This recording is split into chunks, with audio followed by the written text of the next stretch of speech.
আজ ঐতিহাসিক 9/11। ইতিহাসের এই দিনে 2001 সালে ভয়াবহ সন্ত্রাসী হামলা হয় যুক্তরাষ্ট্রে। এতে নিহত হন 2977 জন আর আহত হন 6000-এর বেশি মানুষ। 23 বছরেও সে দুঃসহ স্মৃতি ভুলতে পারেননি আমেরিকানরা। 2001 সালের 11 সেপ্টেম্বর মানুষের আহাজারি আর আর্তনাদে ভারী হয়ে ওঠে যুক্তরাষ্ট্রের আকাশ। এই দিনে দেশটির ইতিহাসে ভয়াবহতম সন্ত্রাসী হামলা হয়, যা 9/11 নামে পরিচিত। যে হামলার ভয়াবহতায় শুধু যুক্তরাষ্ট্র নয়, থমকে গিয়েছিল গোটা বিশ্ব। 2001 সালের 11 সেপ্টেম্বর 4টি যাত্রীবাহী উড়োজাহাজ ছিনতাই করে আত্মঘাতী হামলা চালানো হয় যুক্তরাষ্ট্রের 3 জায়গায়। প্রথমে নিউ ইয়র্কে ওয়ার্ল্ড ট্রেড সেন্টার বা টুইন টাওয়ারে 2টি বিমান বিধ্বস্ত করা হয়।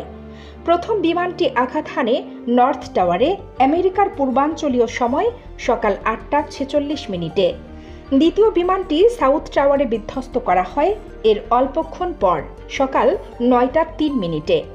বিমান বিধ্বস্তের ফলে মুহূর্তেই ভবন দুটিতে আগুন ধরে যায়, ছড়িয়ে পড়ে ধোঁয়ার কুণ্ডলী, আটকা পড়ে বহু মানুষ।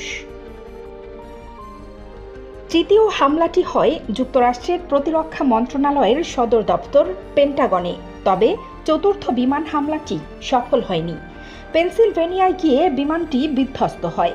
ধারণা করা হয় এই বিমানটি দিয়ে ওয়াশিংটন ডিসিতে ক্যাপিটল ভবনে হামলার পরিকল্পনা ছিল। ভয়াবহ এসব হামলায় নিহত হন কয়েক হাজার মানুষ।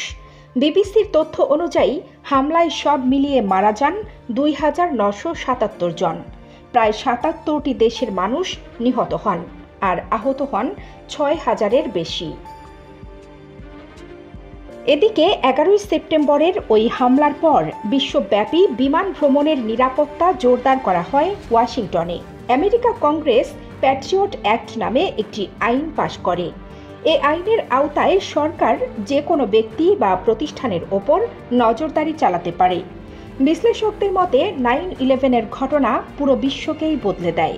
বিশ্বব্যাপী বেড়ে যায় কঠোর নজরদারি আর যুদ্ধ পরিস্থিতি। কানিস ফাতেমা, নিপা, বাংলা চ্যানেল।